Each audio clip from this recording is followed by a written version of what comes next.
Hi all, welcome to iPlus Training Solution.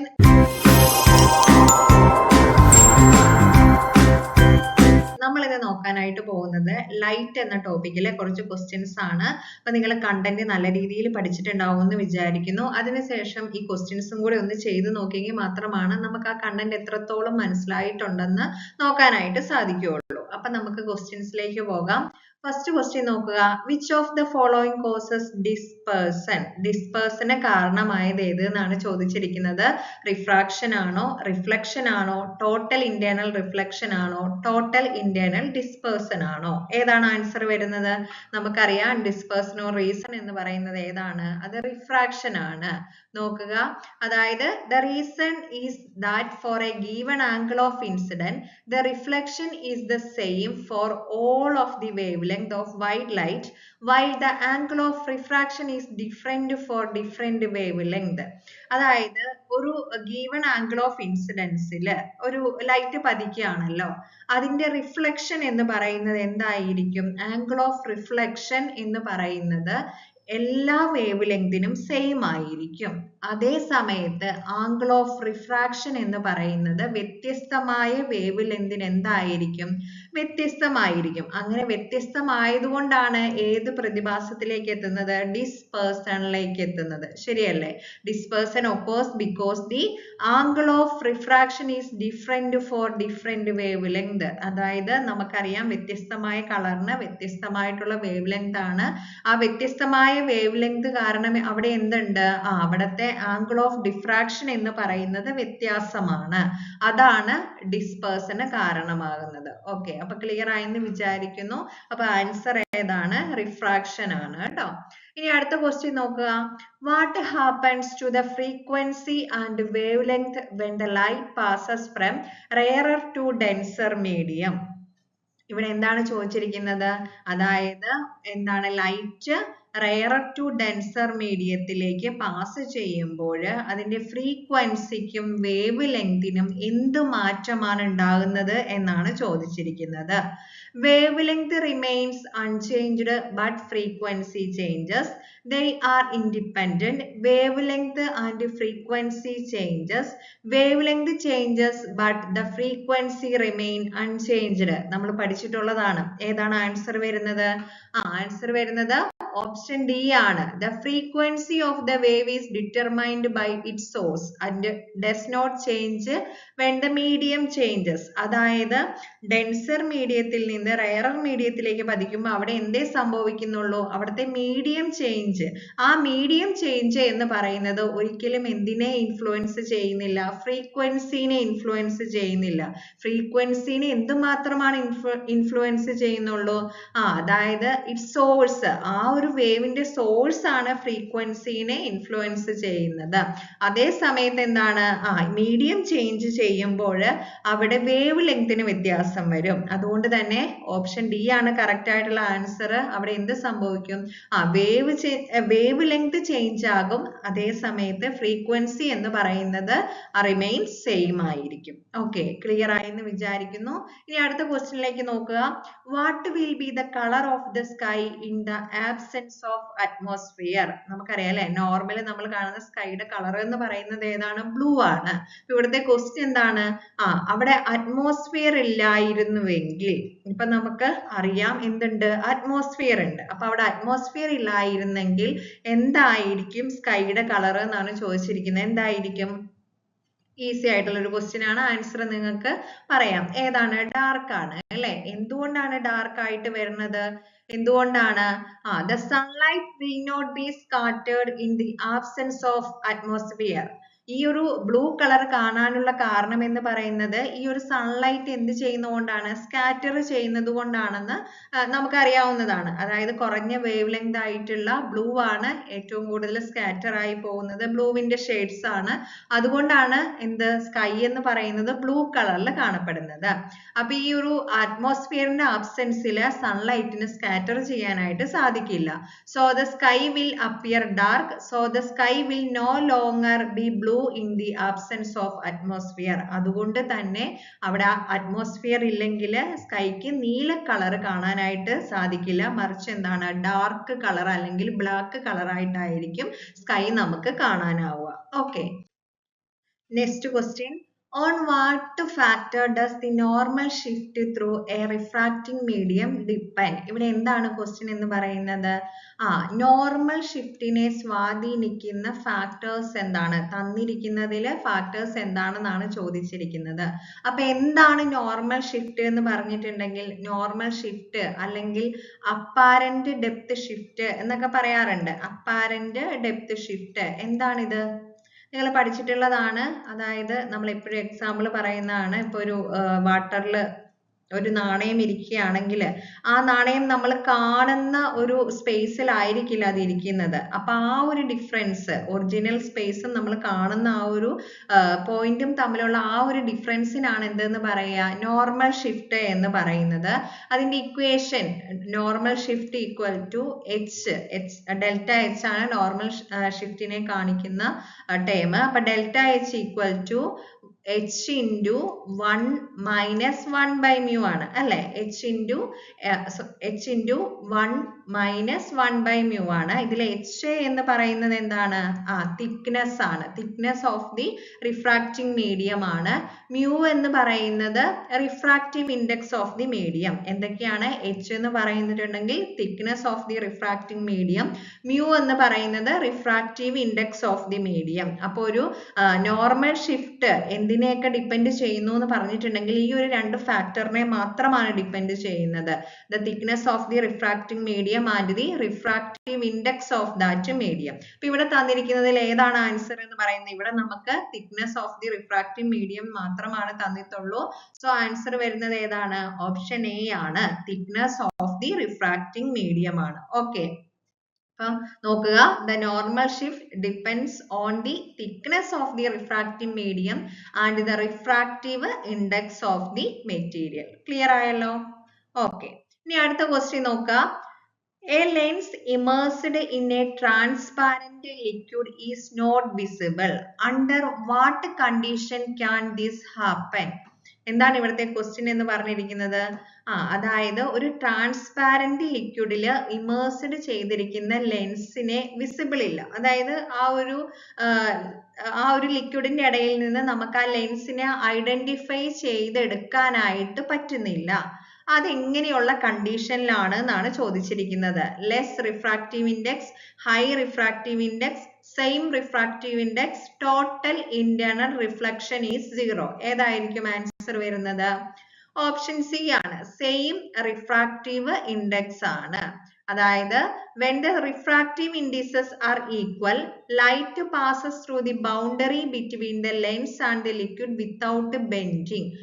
അതായത് എന്താണ് ഇവിടെ ഈ ഒരു ലിക്വിഡിന്റെ റിഫ്രാക്റ്റീവ് ഇൻഡെക്സും അതുപോലെ തന്നെ അതിൽ മുങ്ങിയിരിക്കുന്ന ലെൻസിന്റെ റിഫ്രാക്റ്റീവ് ഇൻഡെക്സും സെയിം ആണ്.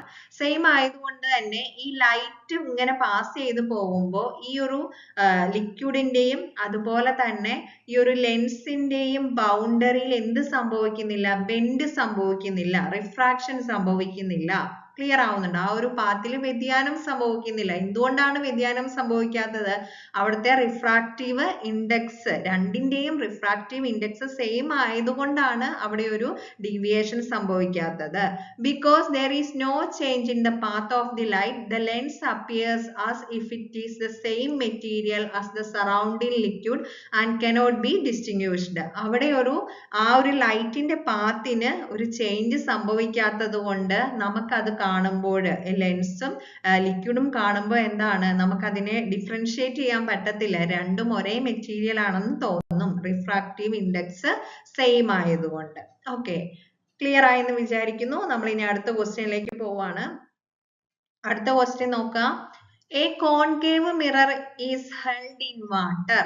What should be the change in the focal length of the mirror? ഇവിടെ എന്താണ് ക്വസ്റ്റ്യൻ എന്ന് പറഞ്ഞിരിക്കുന്നത്?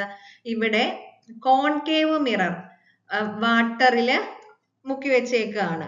What should be the change in the focal length of the mirror? മിററിന്റെ ഫോക്കൽ ലെങ്തിന് എന്ത് വ്യത്യാസമാണ് സംഭവിക്കുന്നത്? Halved, doubled, remains the same, increases exponentially. ഏതാണ് ഇവിടുത്തെ ആൻസർ എന്ന് പറയുന്നത്? ഏതാ ആൻസർ വരുന്നത്? ഓപ്ഷൻ സി ആണ്, റിമെയിൻ സെയിം ആണ്. എന്തുകൊണ്ട്? The focal length of a concave mirror does not depend on the nature of the medium. അതായത് ഇവിടെ എന്താണ് ഫോക്കൽ ലെങ്ത് ആണ് ചോദിച്ചിരിക്കുന്നത്. ഫോക്കൽ ലെങ്ത് എന്ന് പറഞ്ഞിട്ടുണ്ടെങ്കിൽ എന്താണ് r/2 ആണ് അല്ലെ. അപ്പൊ ഈ ഫോക്കൽ ലെങ്ത് എന്തിനെ മാത്രമാണ് ഡിപ്പെൻഡ് ചെയ്യുന്നുള്ളൂ? റേഡിയസ് ഓഫ് കർവേച്ചറിനെ മാത്രം അല്ലെ. അതിന്റെ ഫിസിക്കൽ അപ്പിയറൻസ് വെച്ചുള്ള റേഡിയസ് ഓഫ് കർവേച്ചറിനെ മാത്രമേ ഡിപ്പെൻഡ് ചെയ്യുന്നുള്ളൂ. അല്ലാണ്ട് ആ ഒരു മീഡിയത്തിന്റെ നേച്ചറിനെ ഡിപ്പെൻഡ് ചെയ്യുന്നില്ല. അതുകൊണ്ട് തന്നെ the focal length of the mirror എന്താണ് ഒരു വ്യത്യാസവും വരുന്നില്ല. വെള്ളത്തിലാണ് ഹോൾഡ് ചെയ്തിരിക്കുന്നതെങ്കിലും അവിടെ യാതൊരു വ്യത്യാസവും വരുന്നില്ല. ഇത് മിററിന്റെ കേസിലാണ്. ലെൻസിന്റെ കേസിൽ ഇങ്ങനെയല്ല. ലെൻസിന്റെ കേസിൽ എന്തുണ്ടാവും? വ്യത്യാസം ഉണ്ടാകും. ഓക്കെ, ക്ലിയർ ആണല്ലോ? ഓക്കെ, അടുത്ത ക്വസ്റ്റ്യനിലേക്ക് നമുക്ക് പോവാം. The magnification of X is more than unity. Identify the X. Convex mirror, concave mirror, plane mirror, a prism. ഇവിടത്തെ ക്വസ്റ്റ്യൻ എന്ന് പറയുന്നത് എന്താണ്? ഒരു എക്സ് എന്ന് പറയുന്ന ഒബ്ജക്റ്റിന്റെ മാഗ്നിഫിക്കേഷൻ എന്ന് പറയുന്നത് more than unity. More than unity എന്ന് പറഞ്ഞിട്ടുണ്ടെങ്കിൽ എന്താണ്? അവിടെ ഒന്നിനേക്കാൾ വലുതാണ് അല്ലെ. ഒന്നിനേക്കാൾ വലുതാണ് എക്സ് എന്ന് പറയുന്നത്, അല്ലെങ്കിൽ എക്സിന്റെ മാഗ്നിഫിക്കേഷൻ എന്ന് പറയുന്നത്. അങ്ങനെയാണെങ്കിൽ അത് കോൺവെക്സ് മിറർ ആണോ, കോൺകേവ് മിറർ ആണോ, പ്ലെയിൻ മിറർ ആണോ, പ്രിസം ആണോ എന്നാണ് ക്വസ്റ്റ്യൻ. ഏതായിരിക്കും? യെസ്, കോൺകേവ് മിറർ ആയിരിക്കും. കോൺകേവ് മിറർ ആണെന്ന് നമുക്ക് എങ്ങനെ പറയാനായിട്ട് സാധിക്കും? A concave mirror, however, can produce images that are larger than the object, meaning its magnification can be more than unity. അല്ലെ, എന്താണ് മാഗ്നിഫിക്കേഷൻ എന്ന് പറയുന്നത്? Height of the image divided by height of the object ആണ്. ശരിയല്ലേ? Magnification എന്ന് പറഞ്ഞിട്ടുണ്ടെങ്കിൽ height of the image divided by height of the object ആണ്. അപ്പോ ഈ കോൺകേവ് മിററിനെ സംബന്ധിച്ച് അവരെന്താണ് ഈ ഒരു ഒബ്ജക്റ്റിനേക്കാളും ലാർജർ ആയിട്ടുള്ള ഇമേജസ് ആയിരിക്കും പ്രൊഡ്യൂസ് ചെയ്യുന്നത്. അപ്പൊ ഇവിടെ ഹൈറ്റ് ഓഫ് ദി ഇമേജ് എന്ന് പറയുന്നത് ഹൈറ്റ് ഓഫ് ദി ഒബ്ജക്റ്റിനേക്കാളും വലുതായതുകൊണ്ട് തന്നെ ഇത് എന്തിനേക്കാളും കൂടുതലായിരിക്കും? 1നേക്കാളും കൂടുതലായിരിക്കും. ശരിയല്ലേ? 1നേക്കാളും കൂടുതലായിരിക്കും. സോ ഇവിടുത്തെ ആൻസർ എന്ന് പറയുന്നത് 1നേക്കാൾ കൂടുതലാണെങ്കിൽ അത് എന്തായിരിക്കും? മാഗ്നിഫിക്കേഷൻ എന്ന് പറയുന്നത് 1നേക്കാൾ കൂടുതലാണെങ്കിൽ അത് കോൺകേവ് മിറർ ആയിരിക്കും. ഇനി അതേ സമയത്ത് മാഗ്നിഫിക്കേഷൻ എന്ന് പറയുന്നത് ഈക്വൽ ടു 1 ആണെങ്കിൽ അത് എന്തായിരിക്കും? പ്ലെയിൻ മിറർ ആയിരിക്കും. ഇനി മാഗ്നിഫിക്കേഷൻ എന്ന് പറയുന്നത് 1നേക്കാൾ കുറവാണെങ്കിൽ, 1നേക്കാൾ കുറവ് എന്നതുകൊണ്ട് അവിടെ എന്താണ് ഉദ്ദേശിക്കുന്നത്? അവിടെ ഇമേജിന്റെ ഹൈറ്റ് എന്ന് പറയുന്നത് ഒബ്ജക്റ്റിന്റെ ഹൈറ്റിനേക്കാൾ കുറവായിരിക്കും. ഇമേജ് ഡിമിനിഷ്ഡ് ആയിരിക്കും ഒബ്ജക്റ്റിനേക്കാൾ. അങ്ങനെയാണെങ്കിൽ അത് എന്ത് ടൈപ്പ് മിറർ ആയിരിക്കും? അത് കോൺവെക്സ് മിറർ ആയിരിക്കും. ക്ലിയർ ആയോ? ഓക്കെ, അപ്പൊ നമുക്കിനി അടുത്ത ക്വസ്റ്റ്യനിലേക്ക് പോകാം.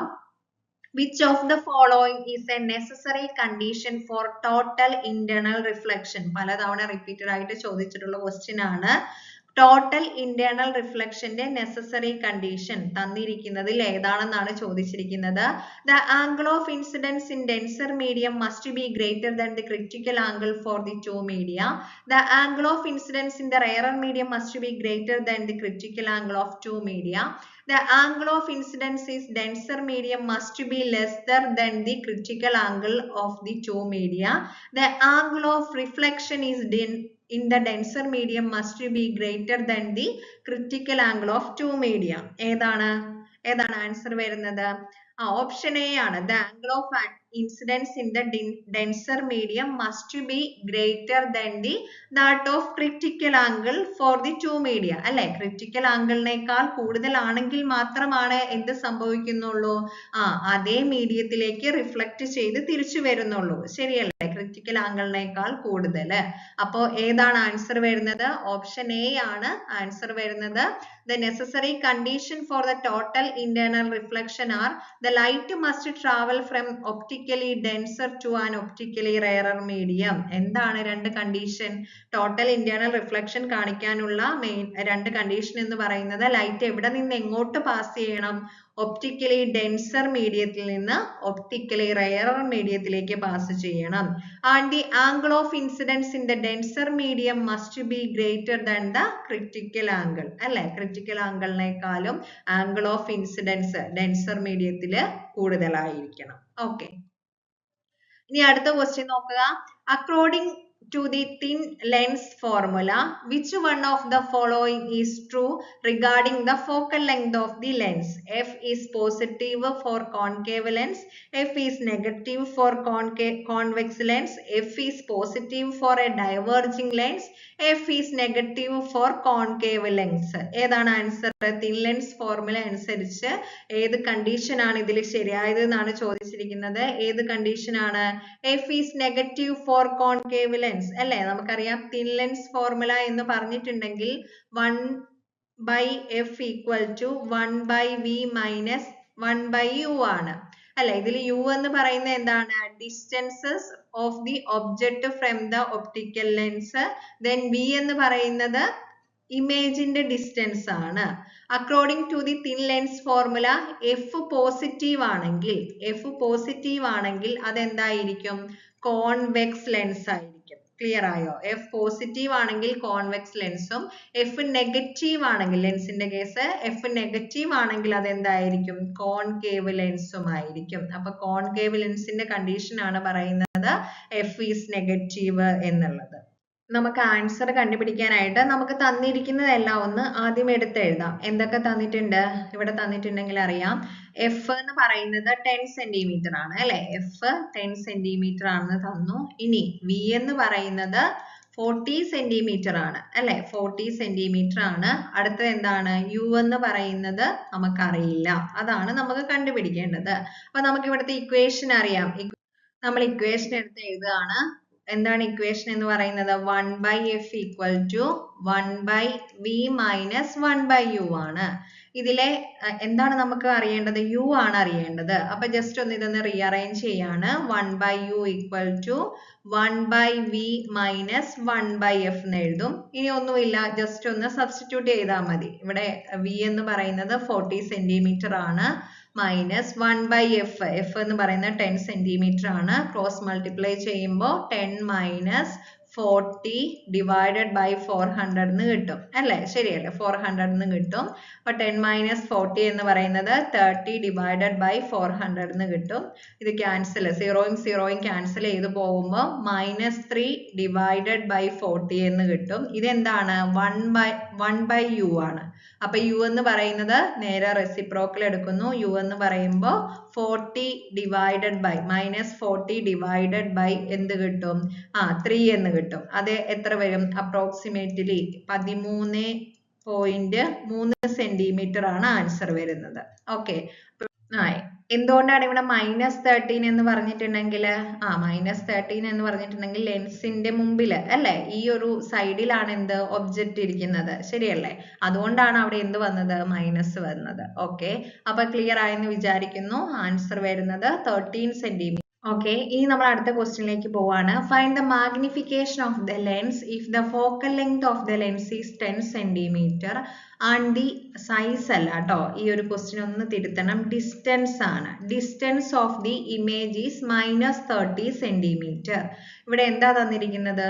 മാഗ്നിഫിക്കേഷൻ കണ്ടുപിടിക്കണം. മാഗ്നിഫിക്കേഷൻ കണ്ടുപിടിക്കാനായിട്ട് നമുക്ക് തന്നിരിക്കുന്നത് ലെൻസിന്റെ ഫോക്കൽ ലെങ്ത് തന്നിട്ടുണ്ട്, അതുപോലെ തന്നെ ഇമേജിന്റെ ഡിസ്റ്റൻസ്. ഇമേജിന്റെ ഡിസ്റ്റൻസ് എന്ന് പറഞ്ഞിട്ടുണ്ടെങ്കിൽ v ആണ് തന്നിരിക്കുന്നത്. ഇനി ഇതിൽ നിന്ന് നമ്മൾ എന്ത് കണ്ടുപിടിക്കണം? മാഗ്നിഫിക്കേഷൻ കണ്ടുപിടിക്കണം. ഓക്കെ, അപ്പൊ നമുക്ക് ആദ്യം അറിയാവുന്ന ഇക്വേഷൻ എഴുതാം. എന്താണ്? തിൻ ലെൻസ് ഫോർമുല അനുസരിച്ച് 1/f equal to 1/v minus 1/u ആണ്. ഇവിടെയും എന്താണ് നമുക്ക് അറിയത്തില്ലാത്തത്? u ആണ് അറിയത്തില്ലാത്തത്. അതുകൊണ്ട് നമ്മൾ എന്ത് ചെയ്തു? u നെ ഇങ്ങോട്ട് എടുത്തു. അപ്പൊ 1/u equal to 1/v minus 1/f എന്ന് കിട്ടും. ഇനി എന്ത് ചെയ്യുക? ഇനി സബ്സ്റ്റിറ്റ്യൂട്ട് ചെയ്യുക. v എന്ന് പറയുന്നത് എത്രയാണ്? v v എന്ന് പറയുന്നത് -30 സെന്റിമീറ്റർ ആണ്.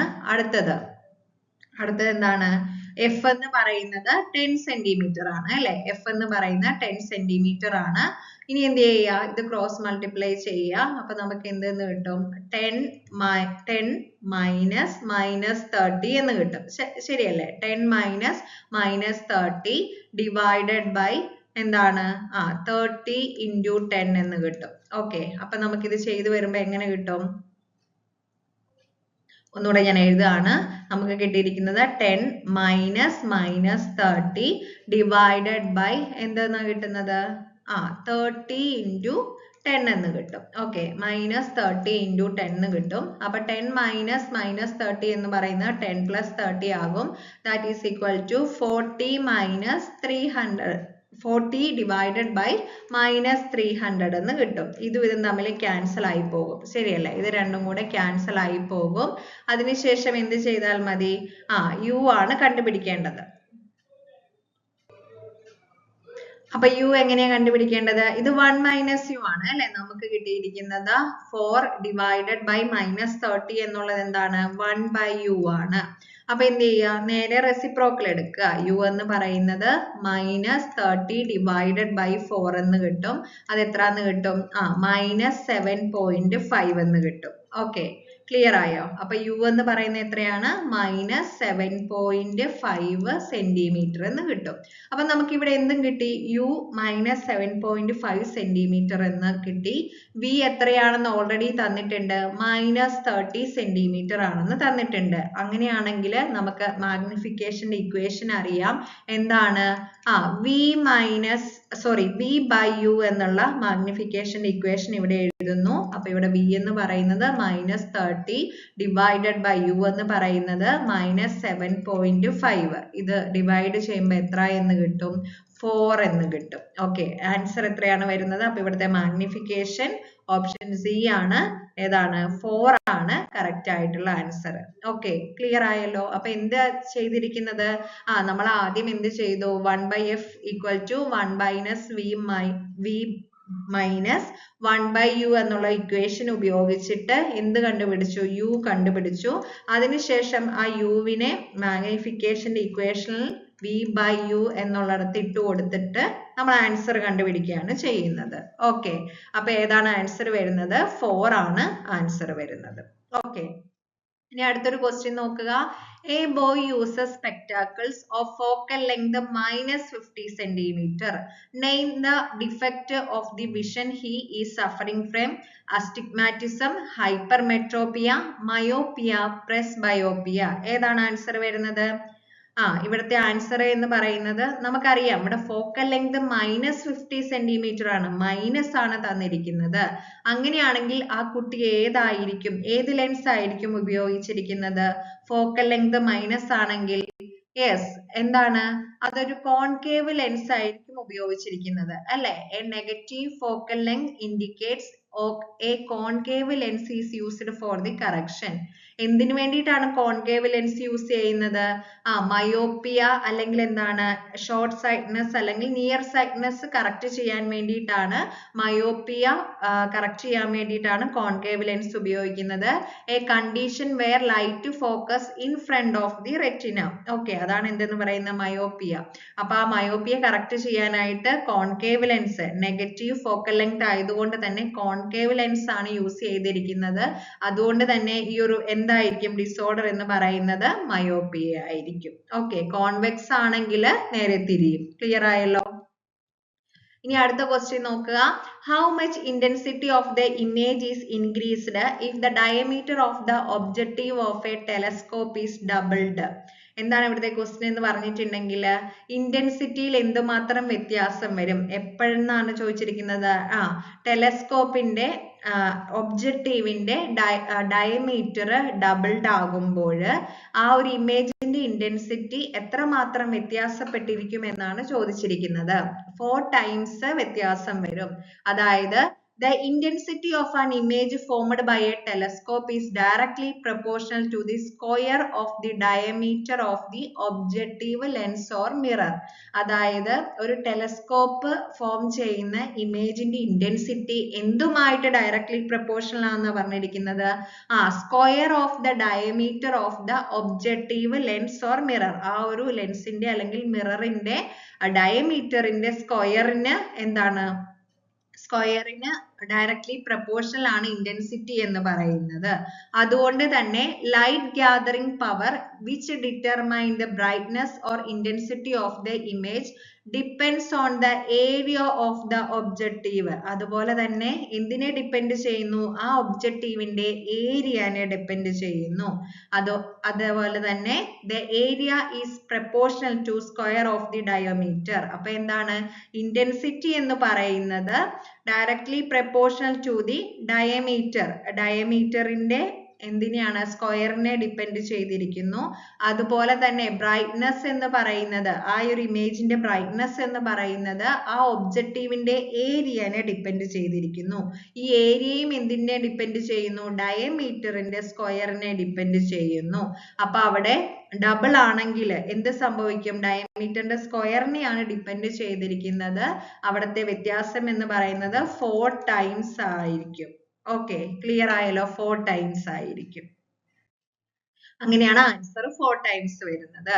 ഇനി അടുത്തൊരു ക്വസ്റ്റ്യൻ നോക്കുക. 2 lenses of focal length 5 cm and 50 cm are to be used for making a telescope. Which lens will use for the objective? ഇവിടെ എന്താണ്? ടെലസ്കോപ്പിൽ 2 ലെൻസ് 5 സെന്റിമീറ്ററും 50 സെന്റിമീറ്ററും ഉണ്ട് ടെലസ്കോപ്പ് മേക്ക് ചെയ്യാനായിട്ട്. ഇതിൽ ഏത് ലെൻസ് ആയിരിക്കും ഒബ്ജക്റ്റീവ് ആയിട്ട് യൂസ് ചെയ്യുന്നത്? ഈ ടെലസ്കോപ്പിന്റെ ഒബ്ജക്റ്റീവ് ആയിട്ട് ഏത് ലെൻസ് ആയിരിക്കും യൂസ് ചെയ്യുന്നതെന്നാണ് ചോദിച്ചിരിക്കുന്നത്. ഏത് ലെൻസ് ആയിരിക്കും? 50 സെന്റിമീറ്റർ ഫോക്കൽ ലെങ്ത് ഉള്ള ലെൻസ് ആയിരിക്കും ഒബ്ജക്റ്റീവ് ആയിട്ട് യൂസ് ചെയ്യുന്നത്. എന്തുകൊണ്ടാണ്? നമുക്കറിയാം, in a telescope the objective should have a larger focal length than the eyepiece. ഐപീസിനേക്കാളും ലാർജർ ഫോക്കൽ ലെങ്ത് ഉള്ള ലെൻസ് ആണ് എന്തിന് യൂസ് ചെയ്യുക? ഒബ്ജക്റ്റീവിന് യൂസ് ചെയ്യുക. അപ്പൊ ഇവിടുത്തെ 50 സെന്റിമീറ്റർ ആണ് അവിടുത്തെ ലാർജർ ഫോക്കൽ ലെങ്ത് ഉള്ള ലെൻസ്. അതുകൊണ്ട് തന്നെ അതായിരിക്കും അവിടെ ഏതിന് യൂസ് ചെയ്യുന്നത്? ഒബ്ജക്റ്റീവിന് യൂസ് ചെയ്യുന്നത്. ഓക്കെ, ഇനി അടുത്ത ക്വസ്റ്റ്യൻ നോക്കുക. Which of the following is used to increase the range of telescope? ടെലസ്കോപ്പിന്റെ റേഞ്ച് കൂട്ടാനായിട്ട് ഏതാണ് യൂസ് ചെയ്യുന്നത്? Increase the focal length, decreasing the focal length, increasing the diameter of the objective, decreasing the diameter of the objective. ഏതാണ് answer വരിക? Increasing the diameter. ടെലസ്കോപ്പിന്റെ range കൂട്ടാനായിട്ട് എന്താണ് ചെയ്യേണ്ടതെന്നാണ് ചോദിച്ചിരിക്കുന്നത്. അപ്പൊ ഇവിടെ നോക്കുക. ആദ്യം ലൈറ്റ് ഗ്യാതറിംഗ് കപ്പാസിറ്റി, അതായത് a larger diameter of the objective lens or mirror collect more light from the distant object resulting A brighter image. അവിടെ എന്താണ്? ലാർജ് ഡയമീറ്റർ ആണെങ്കിൽ അവിടെ കൂടുതൽ ലൈറ്റ് കളക്ട് ചെയ്യുന്നത് കൊണ്ട് തന്നെ അവിടെ ഒരു ബ്രൈറ്റർ ഇമേജ് ഡെവലപ്പ് ചെയ്യും. അടുത്തത് റിസോൾവിംഗ് പവർ ആണെങ്കിലോ, the resolving power of a telescope is directly proportional to the diameter of its objective. അപ്പൊ എന്താണ്? A large diameter allows the telescope to distinguish finer details and resolve object that are closer together. അപ്പൊ എന്ത് ചെയ്താൽ മതി? Range കൂട്ടണം എന്നുണ്ടെങ്കിൽ diameter increase ചെയ്യിപ്പിച്ചാൽ മതി. So answer ഏതാണ് വരുന്നത്? ഇൻക്രീസസ് ദി ഡയമീറ്റർ ആയിരിക്കും. ഓക്കെ, ഇനി അടുത്തൊരു ക്വസ്റ്റ്യൻ നോക്കുക. Focal length of a plane mirror is at infinity, 0, negative, none of these. Plane മിററിന്റെ ഫോക്കൽ ലെങ്ത് എന്ന് പറയുന്നത് ഏതായിരിക്കും? ഇൻഫിനിറ്റി ആയിരിക്കും അല്ലെ? A plane mirror has an infinite focal length because it does not converge or diverge parallel rays. The rays remain parallel after reflection. എന്താണ്? റിഫ്ലക്ഷന് ശേഷം ഇങ്ങനെ parallel ആയിട്ട് പോവുകയാണ് എന്ന് വെച്ചിട്ടുണ്ടെങ്കിൽ അവ ഒരു ഇൻഫിനിറ്റ് ഡിസ്റ്റൻസിൽ ഇങ്ങനെ പാരലൽ ആയിട്ട് പോയിട്ട് ഒരു ഇൻഫിനിറ്റ് ഡിസ്റ്റൻസിലാണ് മീറ്റ് ചെയ്യുന്നതെന്ന് വിചാരിക്കുകയാണ്. അതുകൊണ്ടാണ് എന്തെന്ന് പറയുന്നത്? ഫോക്കൽ ലെങ്ത് എന്ന് പറയുന്നത് എവിടെയായിരിക്കും? ഇൻഫിനിറ്റിയിലായിരിക്കും എന്ന് പറയുന്നത്. അടുത്തൊരു ക്വസ്റ്റ്യൻ നോക്കുക. Under which of the following condition concave mirror can form an image larger than the actual object? Actual ഒബ്ജക്റ്റിനേക്കാളും ലാർജർ ഇമേജ് കോൺകേവ് മിറർ എവിടെയാണ് കാണിക്കുന്നത്? ഈ തന്നിരിക്കുന്ന കണ്ടീഷനിൽ എവിടെയാണ് കാണിക്കുന്നത്? നിങ്ങൾ എല്ലാ കണ്ടീഷനും പഠിച്ചിട്ടുള്ളതാണ്. അതിൽ നിന്ന് നമുക്കറിയാം when the object is placed between focus and center of curvature അല്ലേ? ഈ center of curvatureന്റെയും അതുപോലെ തന്നെ ഫോക്കസിന്റെയും ഇടയിൽ വെക്കുമ്പോഴാണ് അല്ലേ? center of curvatureന്റെയും ഫോക്കസിന്റെയും ഇടയിൽ ഒബ്ജക്റ്റ് വെക്കുമ്പോഴാണ് എന്ത് സംഭവിക്കുന്നത്? കോൺകേവ് മിറർ ആക്ച്വൽ ഒബ്ജക്റ്റിനേക്കാളും ലാർജർ ഇമേജ് കാണിക്കുന്നത്. ഓക്കെ, നിങ്ങൾ ആ ഒരു കണ്ടീഷൻ ഒക്കെ നിങ്ങൾ പഠിച്ചിട്ടുള്ളതാണ്. അപ്പൊ എല്ലാ കണ്ടീഷനും നിങ്ങൾ നോക്കുക. അടുത്തൊരു ക്വസ്റ്റ്യൻ നോക്കുക. Magnification produced by a rear view mirror fitted in vehicles. അതായത് നമ്മൾ വണ്ടിയിലൊക്കെ ഉപയോഗിക്കുന്ന വെഹിക്കിൾസിലേക്ക് ഈ ഒരു റിയർ വ്യൂ മിറർ ഏത് മാഗ്നിഫിക്കേഷൻ ആണ് പ്രൊഡ്യൂസ് ചെയ്തിരിക്കുന്നത് എന്നാണ് ചോദിച്ചിരിക്കുന്നത്. ഈസി ആയിട്ട് ആൻസർ പറയാം. എന്താണ് റിയർ വ്യൂ മിറർ എന്ന് പറഞ്ഞിട്ടുണ്ടെങ്കിൽ കോൺവെക്സ് മിറർ ആണ്. കോൺവെക്സ് മിററിന്റെ മാഗ്നിഫിക്കേഷൻ എന്ന് പറയുന്നത് എപ്പോഴും എന്തായിരിക്കും? ലെസ് ദാൻ 1 ആയിരിക്കും അല്ലെ? അവിടത്തെ ഇമേജിന്റെ ഹൈറ്റ് എന്ന് പറയുന്നത് ഒബ്ജക്റ്റിനേക്കാൾ കുറവായിരിക്കും. സോ ആൻസർ ഏതാണ്? ലെസ് ദാൻ 1 ആണ്. ഓക്കെ, ഇനി നോക്കുക. On heating A liquid the refractive index generally. നമുക്കറിയാം റിഫ്രാക്റ്റീവ് ഇൻഡെക്സും ടെമ്പറേച്ചറും എന്താണ്? ഇൻവേഴ്സ്ലി പ്രൊപ്പോർഷണൽ ആണ് അല്ലെ? അതായത് ടെമ്പറേച്ചർ കൂടുന്നതിനനുസരിച്ച് റിഫ്രാക്റ്റീവ് ഇൻഡെക്സ് കുറയുകയാണ് ചെയ്യുന്നത്. സോ ആൻസർ ഏതാണ്? ഓപ്ഷൻ ബി ആണ്. ഓക്കെ, അപ്പൊ നിങ്ങൾക്ക് ഏകദേശം ഒരു ഐഡിയ കിട്ടിക്കാണും ക്വസ്റ്റ്യൻസിനെ കുറിച്ച്. നന്നായിട്ട് പഠിക്കുക. Thank you.